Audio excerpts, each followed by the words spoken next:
JST de Paranhos e da JST do Porto.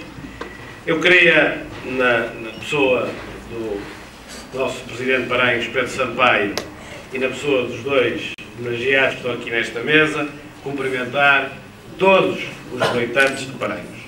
Todos os militantes da freguesia de Paranhos, que é a maior freguesia do Porto. É matematicamente possível, mas é politicamente impossível ganhar a Câmara e não ganhar Paranhos, ou ganhar Paranhos e não ganhar a Câmara. Isto matematicamente seria possível, politicamente não é. E, portanto, a freguesia de Paranhos é, obviamente, uma freguesia decisiva para o Porto, em termos políticos. Queria também aproveitar para reforçar aquilo que aqui já foi dito e sublinhar o excelente trabalho que o PSD de Paranhos está a fazer na Junta de Freguesia de Paranhos, ou então, que já fez, porque já estamos a chegar perto do fim deste mandato.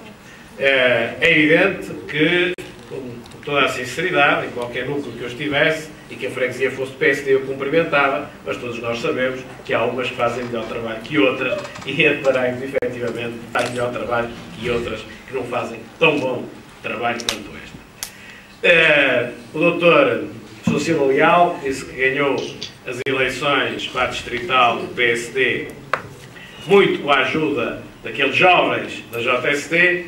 Os jovens da JST dessa altura, tenho hoje 51 anos, Sousa Leal, mas eu também, quando ganhei as primeiras eleições no Porto em 2001, também foi com muitos jovens da JST, que hoje também já têm mais de 30 anos, porque o tempo vai passando. Felizmente que ouvimos aqui os atuais jovens da JST disponíveis para fazer o mesmo que no passado outros jovens que hoje são menos jovens conseguiram também fazer pelo partido e pela cidade.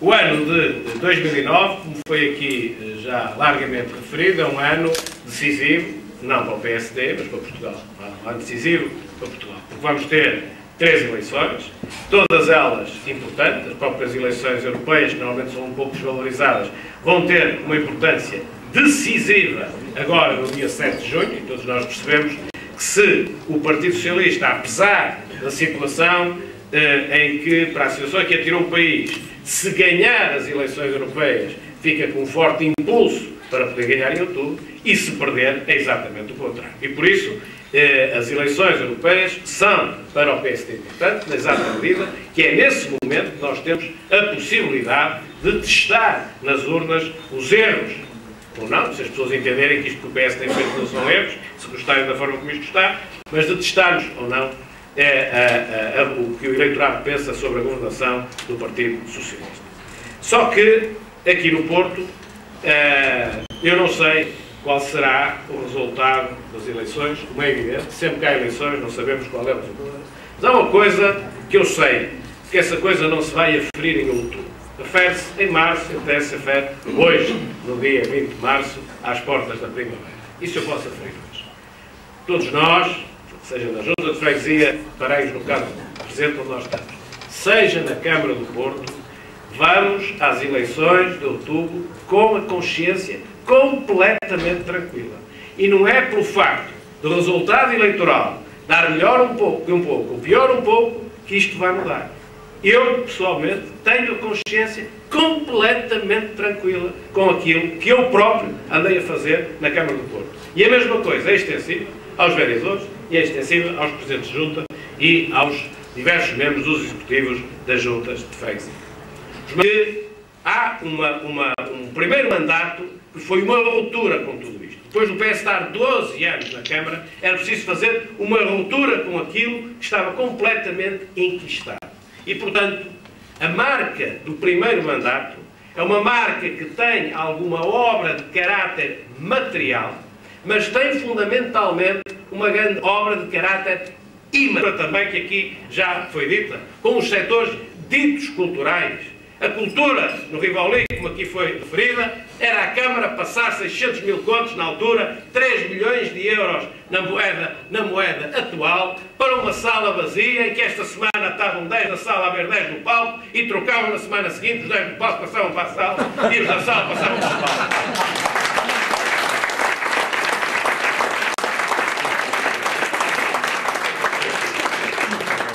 Portanto, a grande obra do primeiro mandato, tem obra, como digo, de caráter material, feita, sim senhor, mas temos de concordar, quando fomos às eleições de 2005, fomos fundamentalmente com esta identidade.